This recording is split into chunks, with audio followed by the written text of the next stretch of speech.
I was enjoying a great week of XFL football. I don't know if you guys are watching. I'm definitely watching. I think it's been great. I think the league's been doing really good for the last 3 weeks. Some highs, some lows, like any football league. But they seem to be able to put together a game there that captures my attention in a way that even the NFL doesn't.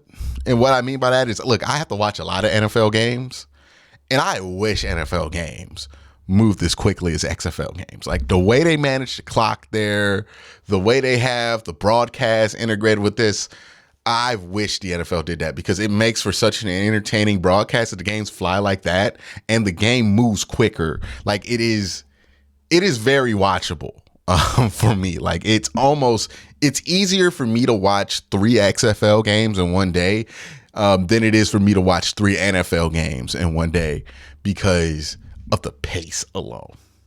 Like, and that's no exaggeration. Again, I've watched like 8 NFL games in one day purely because I have to cover them. But XFL, it's easier to do that.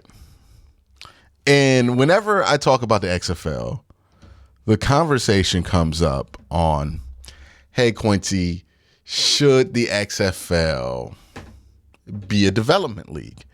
And I see a lot of people go, oh, that would be great if the XFL was a developmental league. And I think that would be the wrong direction for it to go. Now, technically, they are doing some things to help develop rules for the NFL. So they do test some rules for the NFL. But as far as player development, they have nothing really to do with NFL teams and player development. So they're not a developmental league in the way that like the G League is a developmental league where it's literally owned by the NBA, operated by the NBA, and operated by NBA teams. So it is not a developmental league. And I see a lot of people go, hey, they should, because it would make you more interested in your team if, let's say, some of the bottom roster guys on your team were playing in the XFL and you got to watch them in the spring. And I think that idea is absolutely ridiculous because when was the last time you watched a G League game? Straight up, when was the last time you watched a G League game? I know I ain't watching no G League game. I got a friend who works on the G League game broadcast, and like I only check it out because my homeboys on the broadcast. That's the only reason. Like literally, one of my homeboys from college works there, and I watch the G League because my homeboy. I don't be watching it because they got dudes who might be on the Cavs. You know what I mean? And I don't think that's a draw for people. I think that's actually a negative if the XFL became a developmental league, because what makes the XFL fun right now is that everybody from coaching to ownership to the players on the field are trying to win games. That is the primary motivation for the entire league. It's the primary motivation for the teams. It's the primary motivation for the people picking the players. It's the primary motivation for the players is to win games, put good tape on, try to get to the NFL for the players, but try to get to the NFL by winning games. If you added that practice squad players can be thrown in the XFL, well, then NFL teams are going to be concerned that, hey, what if this guy got a futures contract on maybe this 7th round pick or 6th round pick I put on my practice squad that I let the XFL loan out? What if he gets hurt? Can you limit his snaps? XFL team that has this guy? And, for some positions, you might not even notice that, right? Defensive tackle. You ain't going to notice that there. Edge rusher, you probably ain't going to notice it there. It's going to be a little weird when the game's on the line and that dude's not in because he hit a snap count, but you're not going to really notice it. But then you get to positions like quarterback, offensive line, where they're going to not put some of these dudes in because of snap count, right? Because NFL teams don't want these dudes getting hurt, not playing NFL football. And I think the fact that football is a violent game is the reason why the XFL cannot be a developmental league. It can be a secondary league where you pick up an alternative pool of players, and I think you could do very well with the alternative league model. But it can't be a developmental league, because I think that kills the allure of the XFL. If, let's say, like, best case scenario, right? Some people envision it like this. Hey, what if you draft a dude like Anthony Richardson, who does not need to play in year one, and you could send him to the XFL for a year, and he can learn to play there. It's a win-win for both sides. The XFL gets Anthony Richardson, this guy who's going to bring in a lot of eyeballs to the product. And you get a guy who gets to play football and gets to learn and gets to play against higher competition level than just college. This is pro football. But the problem is, this is football. And if you draft Anthony Richardson top 15 in the draft, and he gets hurt playing in the XFL, well, you got a problem. If the player pool, if the main focus of the player pool becomes development versus trying to win, then the product's going to be bad. The reason the people don't watch the G League isn't because the G League isn't full of great athletes who can make great plays. They're all over the place in the G League.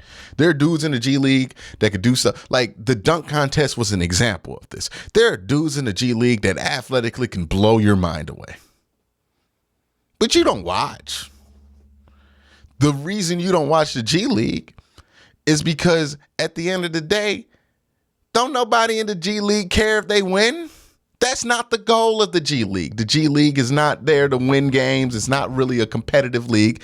It's a developmental league. And trying to root for a developmental team as if it's a competitive team is something that it's hard to do. There's a reason why they put these teams in the middle of nowhere. They don't have any pro teams, and they still can't get nobody to come to no Birmingham basketball game, because the G League is not a game meant for viewers and entertainment and people to watch at home. It's a league meant to develop players strictly for the NBA, and that's not going to lead to an entertaining product. The XFL is made to be an entertaining product, and it's an entertaining product picking from the pools of players it is. If they switch that and try to go to a developmental model, that changes the focus of the league entirely, and that's going to make the product less watchable. And it's just not something you could put on TV and get a lot of viewership with. So that's why I think the XFL is actually better off not being a developmental league. Now, there are some developmental leagues that have figured this out. But again, baseball, probably the biggest example, that have been able to figure this out. But big caveat with baseball, it's not a physical game. Same thing with not the same thing. Ice hockey is a physical game, but the risk of injury in an ice hockey game just isn't as high as a football game. That's why they could play multiple in a week. Football is its own unique beast because it's the most violent game that we regularly play. Maybe you can argue rugby's more violent, but I would make that argument that football is probably the most dangerous game we play. As far as injury rates per game, it's definitely the most dangerous game we play as human beings. And that leads to some very serious consequences when it comes to having a developmental league. The reason the NFL doesn't have a developmental league is because football is dangerous. And while it sounds great in theory to have these guys play in leagues that aren't the NFL so they can get some reps and some experience, if you have a vested interest in an NFL player and you're an NFL team, you don't want that player playing for any games that isn't the NFL, because he can get hurt and lose his career in any game of football. And the thing about the XFL, it's not NFL players on the field, but they are this close to being in the NFL, most of them. And let me tell you something. Somebody who's this close to the NFL, they're going to hit hard.